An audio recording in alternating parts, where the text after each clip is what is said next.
तो हमने कल ही first chapter the living world को देखा। हमने उसके सारे लेक्चर्स को देखे। होपफुली आपको सारी चीज़ें समझ में आई होंगी, है ना। अब हमें थोड़ा मूव ऑन करना है, आगे बढ़ना है। टाइम कम है, तो उस टाइम को मद्देनजर रखते हुए, ध्यान देते हुए हमें बहुत वाइजली आगे बढ़ना होगा। टाइम का यूटिलाइजेशन इज वेरी इंपॉर्टेंट, ठीक है। तो आज हम क्या शुरू करने वाले हैं, first chapter of your 12th class which is reproduction in organism. तो आप लोगों को अगर बेसिक के न्यू गाइडलाइंस पता हो तो that is well and good. नहीं पता हो तो आप उसे मांग लें, प्रोवाइड कर लें, या नेट पे भी आपको मिल जाएंगे। अप्रॉक्स 30% सिलेबस सीबीएसई ने कट किया है फॉर योर नेक्स्ट टर्म, है ना, ये 2021 के लिए। तो हम लोग उसको भी देखेंगे क्या सिलेबस कट है नहीं है, उसके हिसाब से पढ़ेंगे। ये चीज़ अभी क्यों इम्पोर्टेंट है, क्योंकि ये जो चैप्टर है आपके रिप्रोडक्शन इन ऑर्गेनिज्म, उसमें बहुत से टॉपिक्स को सीबीएसई ने अपने गाइडलाइन से, अपने चैप्टर से, सिलेबस से हटा दिया है, ठीक है। तो हमारा चैप्टर क्या है आज का,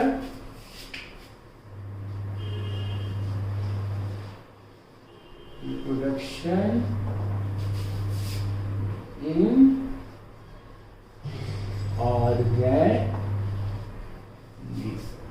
रिप्रोडक्शन इन ऑर्गेनिज्म, तो हमें पता है जब भी रिप्रोडक्शन की बात सुनते हैं हमें दिमाग में आता है sexual reproduction and asexual reproduction, which is very easy, है ना। लेकिन from where the life begins, life कहाँ से शुरू होती है। अगर हम देखेंगे सबसे पहले क्या होता है, बर्थ होता है। तो सबसे पहले कौन सा फेज है हमारा, बर्थ। फिर उसके बाद क्या आएगा, आप थोड़े से बड़े होते हैं, यानी आप जुवेनाइल फेज में जाते हैं, एडल्टहुड से पहले वाला फेज, है ना। तो दैट इज जुवेनाइल फेज। उसके बाद क्या आएगा आपका, आप जुवेनाइल से थोड़े और बड़े होंगे, एडल्ट फेज में जाएंगे, and that phase is called as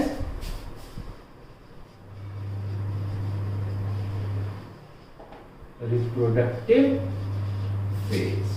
उसके बाद कहाँ जाएंगे, आप छोटे थे बच्चे से, फिर आप जुवेनाइल फेज में गए, फिर आप रिप्रोडक्टिव फेज में गए, एंड नाउ इट्स टाइम कि अब आपका यानी बुढ़ापे का वक्त आ गया, विच इज एजिंग। इसी को और क्या बोलते हैं, सेनिसेंस फेज, है ना, senescence phase. And last from where life ends is death. हर इंसान को मौत का मजा चखना है, तो दैट लास्ट इज डेथ। इसे पहले नोट डाउन कर लें,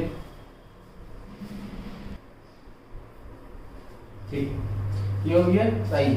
इस चैप्टर में सबसे इंपॉर्टेंट टॉपिक क्या है हमारा, एसेक्सुअल रिप्रोडक्शन। क्योंकि जो सेक्सुअल रिप्रोडक्शन है वो हमारा नेक्स्ट चैप्टर ही है फॉर प्लांट, एंड उसका next chapter that is human reproduction, उसमें भी हमें क्या देखना है, सेक्सुअल रिप्रोडक्शन। तो इस पे हम मेनली किस पे फोकस करेंगे, एसेक्सुअल रिप्रोडक्शन। तो दैट इज एसेक्सुअल रिप्रोडक्शन, है ना। तो बाय डिफिनेशन हम सबको पता है कि एसेक्सुअल रिप्रोडक्शन किसे कहते हैं, जिसमें न्यू इंडिविजुअल फाउंड हो विदाउट फर्टिलाइजेशन और fusion of gametes. New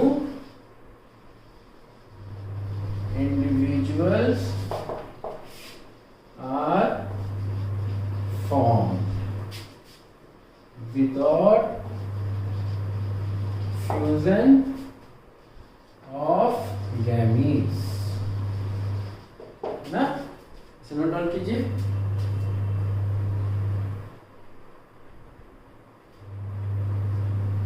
okay fine. अब क्या है कि सर इसमें जब फ्यूजन नहीं हो रहा है, गैमेट्स हमारे फ्यूज नहीं हो रहे हैं, मतलब क्या है कि जो डॉटर सेल होगा, यानी जो न्यू जनरेशन होंगे, वो पेरेंट सेल से सिमिलर होंगे या डिफरेंस होंगे।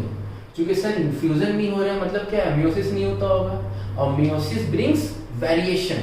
इसमें क्या होता होगा, सिर्फ माइटोसिस होता होगा, तो यानी वेरिएशन नहीं होगा। It means daughter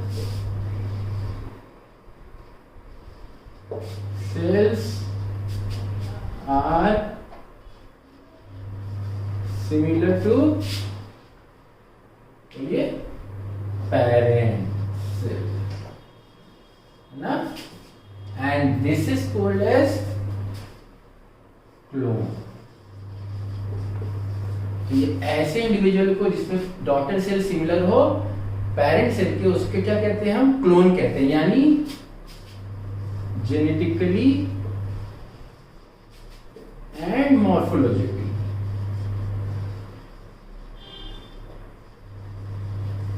identical.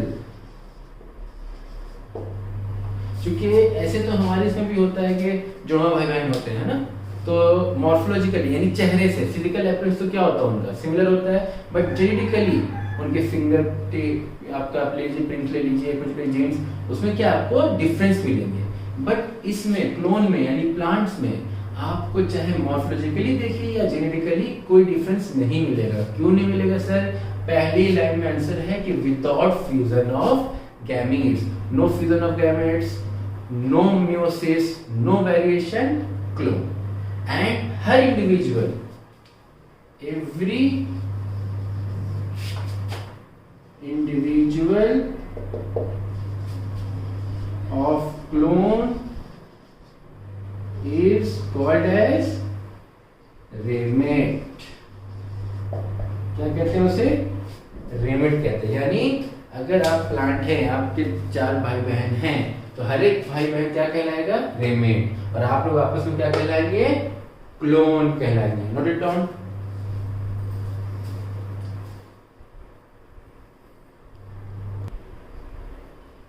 ठीक है, हो गया।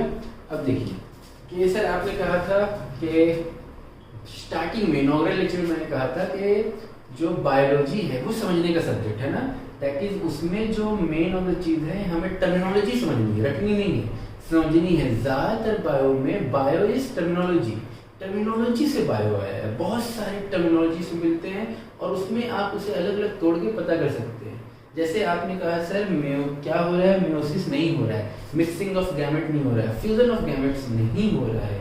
इसी वजह से एसेक्सुअल रिप्रोडक्शन को हम और क्या बोल सकते हैं? एपोमिक्सिस। क्या आया? एपोमिक्सिस। अब आइए टर्मिनोलॉजी देखिए। एपो मीन्स विदाउट, मिक्सिस नाम से बज रहा हूं, मिक्सिस सिमिलर टू मिक्सिंग, यानी विदाउट मिक्सिंग। और किस चीज का मिक्स करना है? आलू प्याज मिक्स करना नहीं, आपको क्या मिक्स करना है? आपको मिक्स करना है गैमेट्स, क्योंकि फ्यूजन ऑफ गैमेट नहीं हो रहा है, एंड दैट इज एपोमिक्सिस। तो अगर हम एपोमिक्सिस को देखेंगे तो इसे हम डिफरेंट टाइप में बांट सकते हैं। One is called as recurrent, another is called as non recurrent type and non recurrent type। हम देखेंगे ये क्या होते हैं सारे। पहले नेमिंग देखेंगे सबके। रिकरेंट में आपका आ जाएगा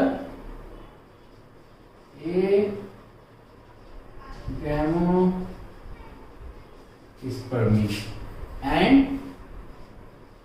वेजिटेटिव प्रोपगेशन। यही वेजिटेटिव प्रोपगेशन जो टॉपिक है, इस बार सीबीएसई ने इसे हटा दिया है अब सिलेबस से अपने। हम इसीलिए इसे बहुत शॉर्ट में देखेंगे, बाकी जिसको हम पढ़ेंगे पर वेजिटेटिव प्रोपगेशन को बहुत शॉर्ट में देखेंगे, ज्यादा डिटेलिंग में नहीं जाएंगे। आइए नॉन रिकरेंट पार्थेनोजेनेसिस, ये नाम आपने सुना होगा पहले भी, एंड एपोगेमी। तो 4 टाइप हमें दिख रहे हैं, agamospermy, vegetative propagation, parthenogenesis and apogamy. Recurrent and non recurrent. तो सबसे पहले हम देखते हैं रिकरेंट एंड नॉन रिकरेंट में क्या डिफरेंस है। इसे हम रिकरेंट कहते हैं और इसे नॉन रिकरेंट कहते हैं। तो रिकरेंट जिसमें embryo formed with diploid megaspore mother cell, not with, from. Embryo formed from diploid megaspore mother cell। आपने पढ़ा होगा पहले भी एंजियोस्पर्म में, और हम आगे भी देखेंगे सेक्सुअल रिप्रोडक्शन फ्लावरिंग प्लांट में, इससे हम डिटेल में देखेंगे। मेगास्पोर मदर सेल, जब भी प्लांट में मेगास्पोर टर्म आता है तो किसके लिए आता है? फीमेल के लिए आता है। Males are microspore and females are megaspore. तो फिलहाल के लिए इतना देखेंगे, है ना। तो अगर मेगास्पोर मदर सेल से एम्ब्रियो फॉर्म हो रहा है तो उस टाइप को हम क्या कहेंगे? रिकरेंट कहेंगे। और अगर non recurrent with unfertilized egg, यानी embryo form from unfertilized egg, इसे सही से लिख लीजिएगा। embryo और form from unfertilized egg, तो उसे हम क्या कहेंगे? Non recurrent. अगर डिप्लॉयड मेगास्पोर मदर सेल से हो रहा है तो कहेंगे इसे रिकरेंट। सुनने में बहुत आसान लग रहा है, बट इससे क्वेश्चन आते हैं और स्टूडेंट गलत करके आते हैं, इसलिए आपको इतने आसान तरीके में दिखा दिया गया। बुक्स वगैरह में आपको इंडिविजुअल दिखेंगे तो बहुत कंफ्यूजन होता है टाइप्स में। आपको ऐसे आराम से आप याद कर सकते हैं, अच्छा रिकरेंट है तो ये डिप्लॉयड मेगास्पोर मदर सेल से ही प्रोड्यूस हो रहा होगा। ये नॉन रिकरेंट है, यानी इसमें क्या नहीं होगा? एग फर्टिलाइज नहीं होगा। अनफर्टिलाइज एग से ये क्या होंगे? एम्ब्रियो फॉर्म करेंगे in both of these case. लिख लीजिए।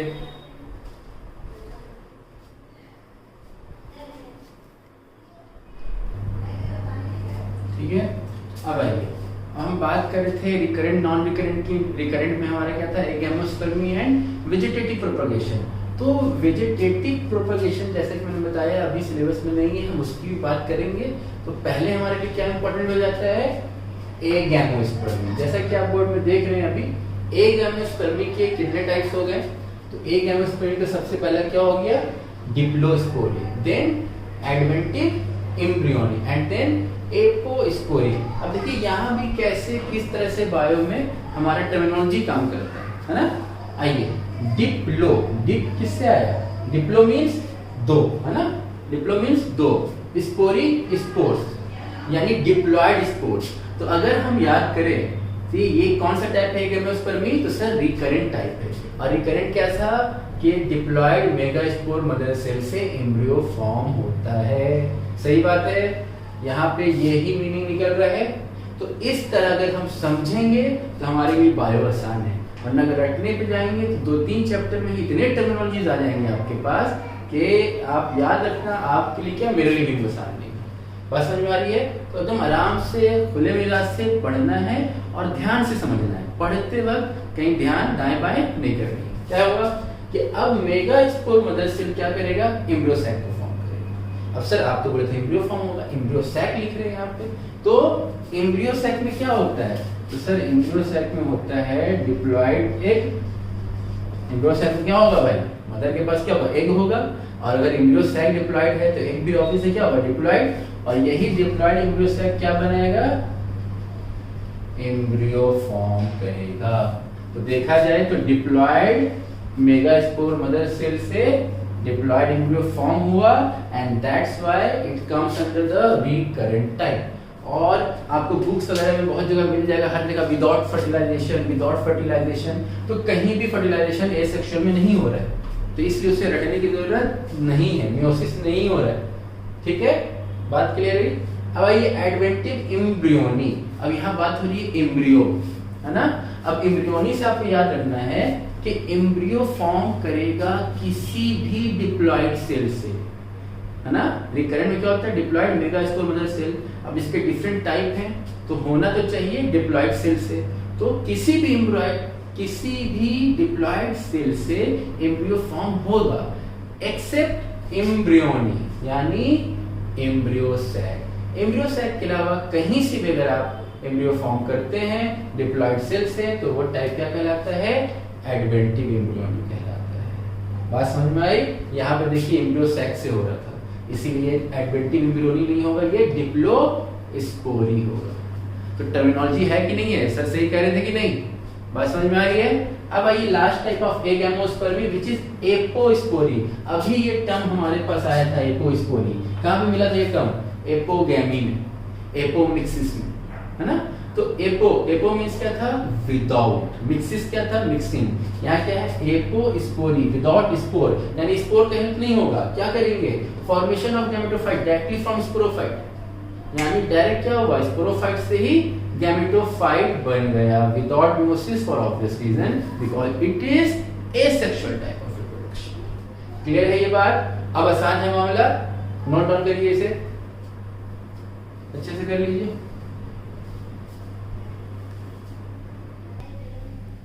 हो गया? अच्छा, अब हम लोग के पास क्या बचा, रिकरेंट का हो गया हमारे पास एक एमोस पर भी। अब नॉन रिकरेंट में हमारे पास क्या था, पार्थिनोजेनेसिस एंड एपोगैमी, है ना। तो सबसे पहले हम देखते हैं पार्थिनोजेनेसिस,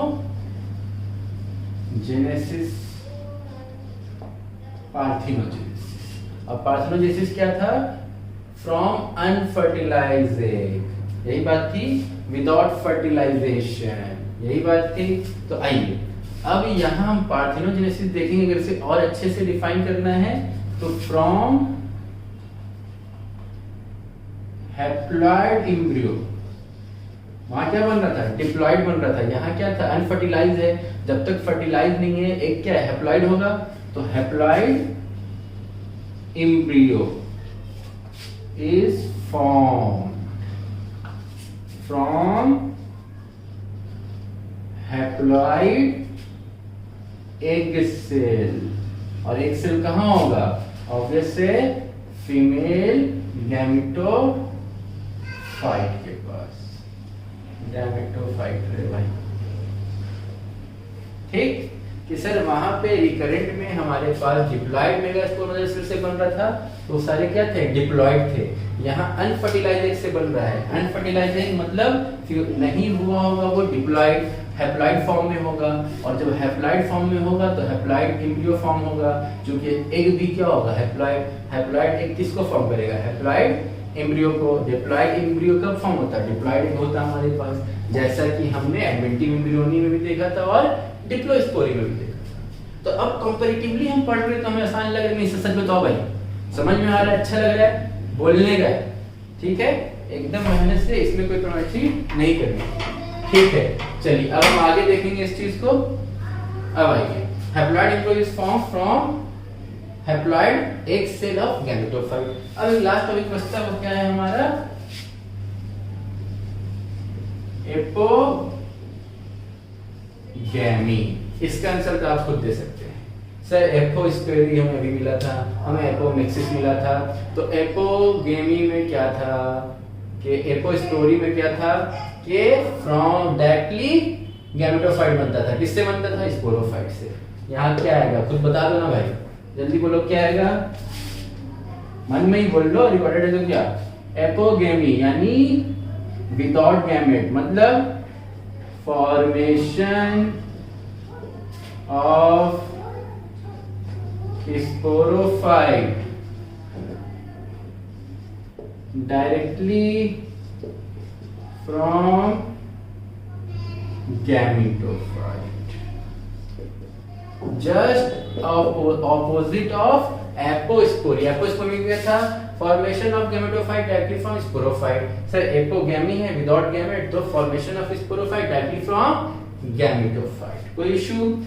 अब इसे अगर हम और कंपेयर करते हैं, पार्थिनोजेनेसिस से रिलेट करते हैं, पॉसिबल है, हाँ सर बिल्कुल है, क्यों, क्योंकि ये भी नॉन रिकरेंट का पार्ट है और ये भी नॉन रिकरेंट का पार्ट है। अब अगर हम याद करें, एडवेंटिव एम्ब्रियोनी और डिप्लोस्पोरी में क्या डिफरेंस आ रहा था, कि एडवेंटिव एम्ब्रियोनी फॉर्म हो रहा था other than embryo sac, diplospory form हो रहा था एम्ब्रियो सैक से। सेम चीज, ये किससे फॉर्म हो रहा है, यहाँ एग सेल से फॉर्म हो रहा है, हैप्लॉइड एग सेल से, ऑब्वियसली ये भी हैप्लॉइड होगा, तो formation of sporocyte directly from gametophyte without fertilization. ये लिखने की जरूरत नहीं है, ये अंडरस्टूड होना चाहिए, है ना। ऐसा नहीं कहीं बुक में देख लिया, क्वेश्चन में देख लिया तो कंफ्यूज हो गए, अरे सर ने तो ये बताया है, ऐसा नहीं होगा ना भाई, पक्की बात ना, इतना तो भेजा है ना, वेरी गुड। तो आइए, तो अब यहाँ पे एग सेल इज रिस्पॉन्सिबल, यहाँ क्या हो जाएगा कि सर कोई भी haploid cell of female gametophyte is responsible for formation of haploid embryo is called as apogamy. है कि नहीं रिलेटेबल? अब याद रहेगा कि नहीं? लिख दें, चलो लिख देते हैं। फॉर्मेशन ऑफ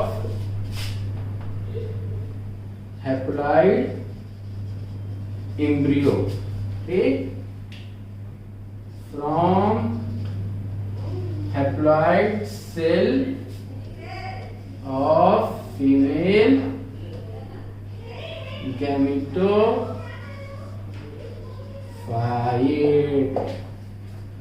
सही बात कि नहीं बात? जय बात। समझे? तो अब मामला हमारा आसान है, रिकरेंट पता चल गया, नॉन रिकरेंट पता चल गया, हम एनालाइज कर सकते हैं, हम चीजों को अच्छे से समझ पा रहे हैं। पक्की बात है? नोट डाउन कीजिए इसे अच्छे से। चलिए, बहुत अच्छा।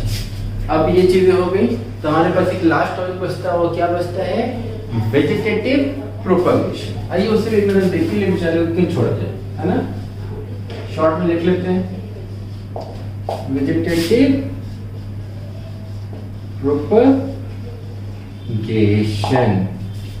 इसका मतलब आप बहुत लोगों को मालूम होगा, वेजिटेटिव प्रोपगेशन मतलब क्या होगा कि जैसे आलू ले लीजिए, आप अनियन ले लीजिए, उसमें हम देखते हैं ऊपर से बड निकल रहा है, फॉर्मेशन हो रही है। एनिमल्स में भी ऐसे देखे जाते हैं, प्लाज्मिड प्लाज्मोडियम में देखा जाता है, हाइड्रा में, बहुत सारे एग्जांपल हैं। तो उसे हम क्या कहते हैं? Vegetative propagation. तो इसके ऑब्वियसली सर डिफरेंट टाइप्स होंगे। सही बात है। सबसे पहले क्या है? फ्यूजन देख लीजिए, फ्यूजन, फ्यूजन, बल्ब फ्यूज कर गया, हम भी बोलते हैं बल्ब फ्यूज कर गया, बोलते हैं ना फ्यूज। तो फ्यूजन और फ्यूजन में क्या डिफरेंस है? फ्यूज में आप क्या होता है, एक ही जगह वो लिमिटेड हो जाता है, एंड फ्यूज करना यानी बम्बार्ड करना, डिफरेंशिएट होना, पार्टिकुलेट होना, डिवाइड होना। ठीक है, तो ये दो तरह के हो सकते हैं आपके। बाइनरी फ्यूजन जो आप 8-9 में पढ़ रहे होंगे, एंड मल्टीपल फ्यूजन, ये दोनों आप बहुत पहले से पढ़ रहे होंगे, अगर पढ़े होंगे तो। क्या था? बाइनरी, अगेन देखिए टर्मिनोलॉजी, बाइनरी, बाइनरी मतलब 2। तो इसमें क्या होता होगा?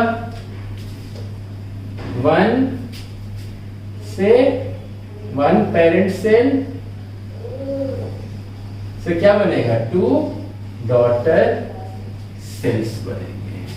जैसे आपका अमीबा क्या हो गया?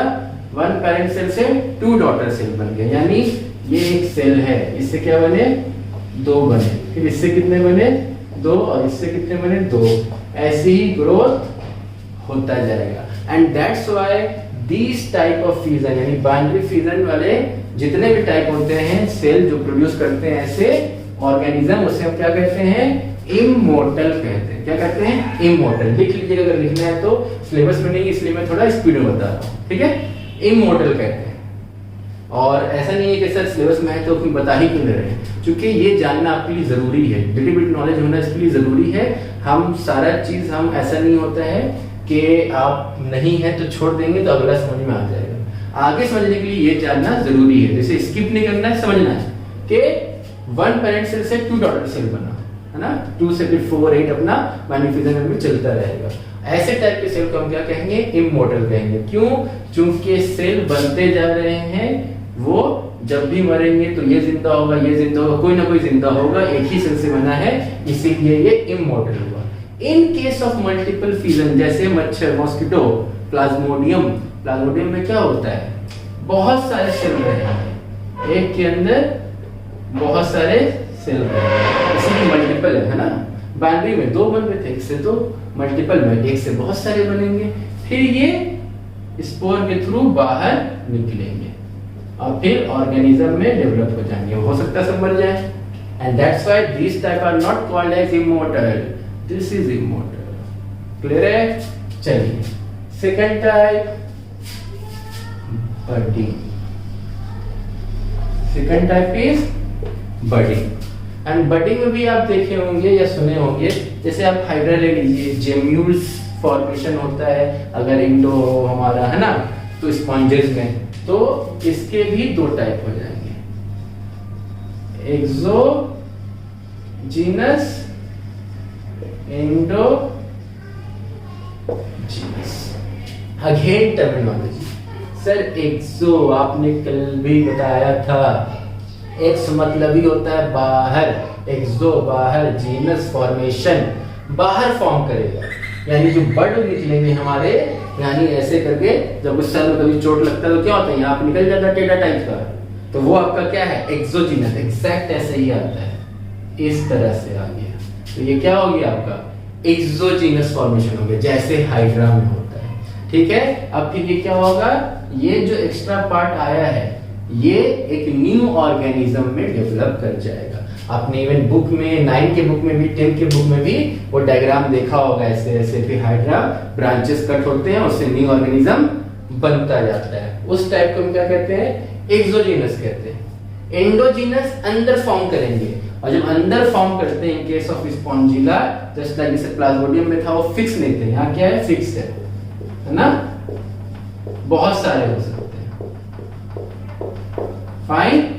और इन्हीं को हम क्या कहते हैं, जेम्यूल्स कहते हैं, क्लियर है। और फिर each and every one will develop into the new organism and this type is called as endogenous, clear है, लिखिए इसे।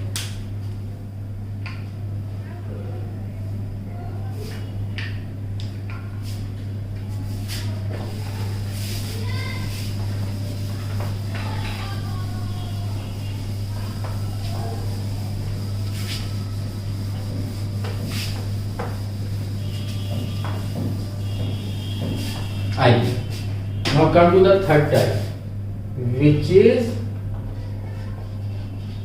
spore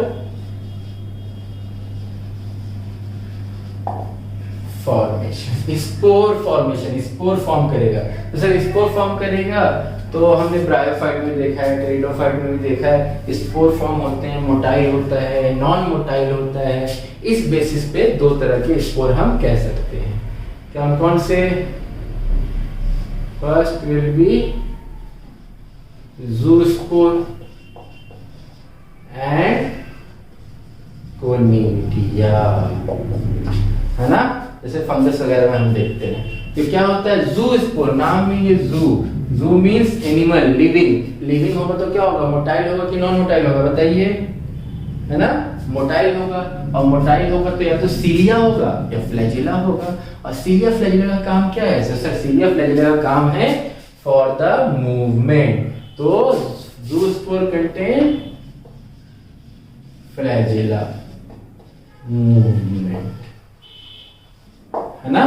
अब जब सर ये हमारा ज़ूस्पोर है, फ्लैजिला है, यानी मूवमेंट के लिए जब भी होगा तो क्या होगा, बोलिए, वैसा स्पोर क्या होगा, मोटाइल होगा। मोटाइल मतलब जो चल सके, मोबाइल से याद रखिए, मोटाइल जो चल सके, इमोबाइल, नॉन मोटाइल, क्लियर है। अब जब सर एक टाइप हमारा मोटाइल है तो दूसरा क्या होना चाहिए, नॉन मोटाइल होना चाहिए कि नहीं होना चाहिए, बताइए। तो सर ठीक है, नॉन मोटाइल होगा, ये नॉन मोटाइल। अब जब नॉन मोटाइल है तो ऑब्वियसली सीलिया फ्लैजिला नहीं होगा, मूवमेंट नहीं होगा, जैसे पेनिसिलियम फंगस में क्या होता है, इस तरह से फॉर्मेशन होगा, यहाँ पे फॉर्म करते जाएंगे, इस तरह की फॉर्मेशन को हम क्या कहते हैं, कोनिडिया कहते हैं, यानी एक के ऊपर एक आता गया। अब जब ये आ जाएंगे तो क्या मूव कर सकता है, हिल सकता है, मोबाइल है, नहीं है सर, नहीं है तो क्या है, तो ये कोनिडिया है, लिखिए इसे। अच्छा, इसका एग्जाम्पल भी लिख लीजिए अगर लिखना चाहते हैं तो, बहुत सारे हैं पर आपके एनसीईआरटी के अकॉर्डिंग क्लामाइडोमोनास लिख लीजिए जल्दी से।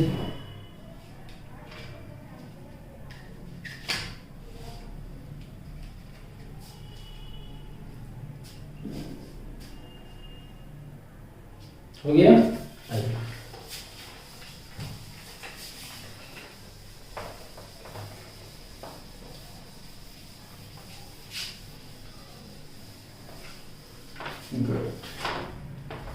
Now the fourth type is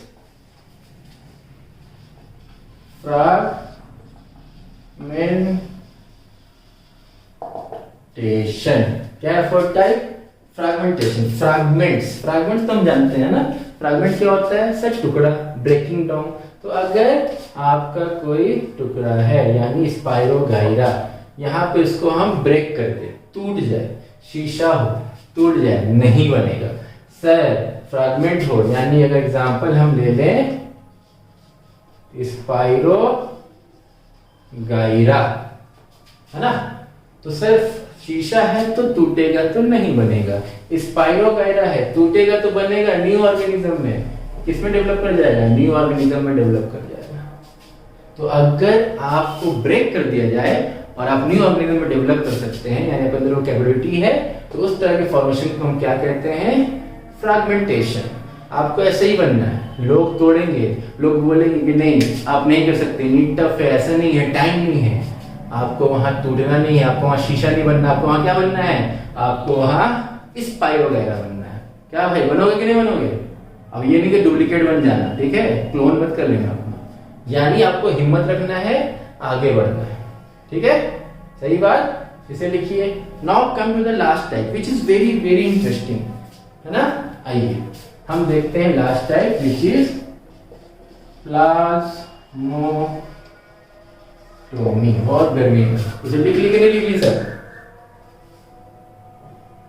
ठीक, आइए. ओके, अब प्लाज्मोटोमी. अब प्लाज्मा टर्म हम कहाँ सुनते हैं सर? सेल में सुनते हैं, न्यूक्लियस में सुनते हैं. Tommy, anatomy. टोमी किसमें सीखते हैं? सेक्शन. अगेन न्यूक्लियस का सेक्शन, प्लाज्मोटोमी. देखिए टर्मिनोलॉजी बार बार आ रहा है, इसलिए मैं कहता हूं कि टर्मिनोलॉजी को फॉलो करना है. इन जनरल क्या होता है, पहले आपका कैरियोकाइनेसिस होता है. अगर आपको सेल याद है, सेल चैप्टर याद है तो, या इन जनरल भी 10th 9 के बेसिस पे भी, लेवल के बेसिस पे भी, पहले क्या होता है? तो सर पहले आपका ज्यादातर क्या होता है? कैरियोकाइनेसिस होता है, यानी न्यूक्लियस डिवाइड करता है, फिर सेल डिवाइड करता है. But in case of plasmotomy ऐसा नहीं होता है. एक मिनट.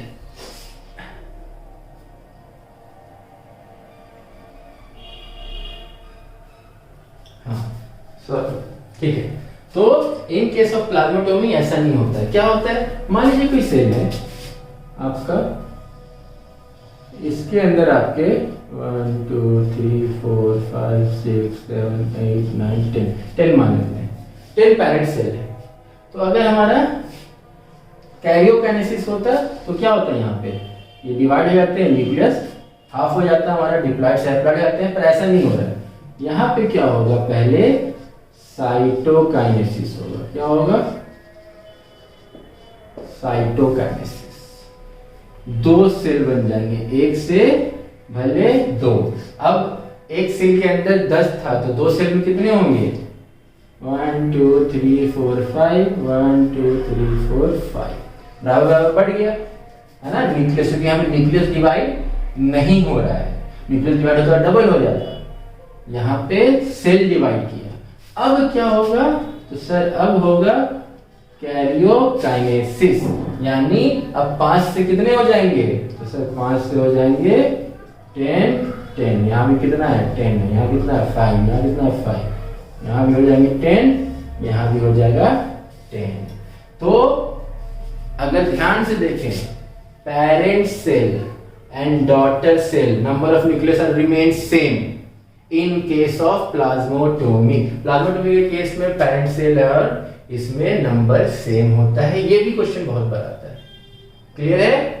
अब दूसरी चीज क्या है? यहाँ पहले साइटोकाइनेसिस होता है, फिर कैरियोकाइनेसिस होता है. Karyo means nucleus, kinesis means division, nucleus का division. Cyto means cell, kinesis means division, cell का डिवीजन. बायो इज टर्मिनोलॉजी, आपको रखना है याद. क्लियर है ये बात? तो आज के लिए इतना ही, इस क्लास के लिए इतना ही, इस वीडियो के लिए इतना ही. नेक्स्ट वीडियो में, नेक्स्ट लेक्चर में हम क्या देखेंगे last topic of this chapter which is very important and not as artificial vegetative propagation, यानी हम खुद से कैसे प्रोपगेट करा सकते हैं प्लांट्स को, उसके ब्रांचेस को कट करके रूट स्टेम कैसे हम बना सकते हैं। आपने नाम सुना भी होगा, देखा भी होगा, है ना। तो उससे ही हम डिटेल में पढ़ेंगे और फिर इस चैप्टर की समाप्ति होगी और तब आपका sexual reproduction in flowering plant शुरू होगा। कोई भी डाउट हो जरूर पूछिए, कमेंट कीजिए, आप लिखिए, भेजिए, जैसे कर सकते हैं, जैसे पॉसिबल है आपके लिए उस तरह से। क्लियर है? चलिए, ख्याल रखिए। अल्लाह हाफिज।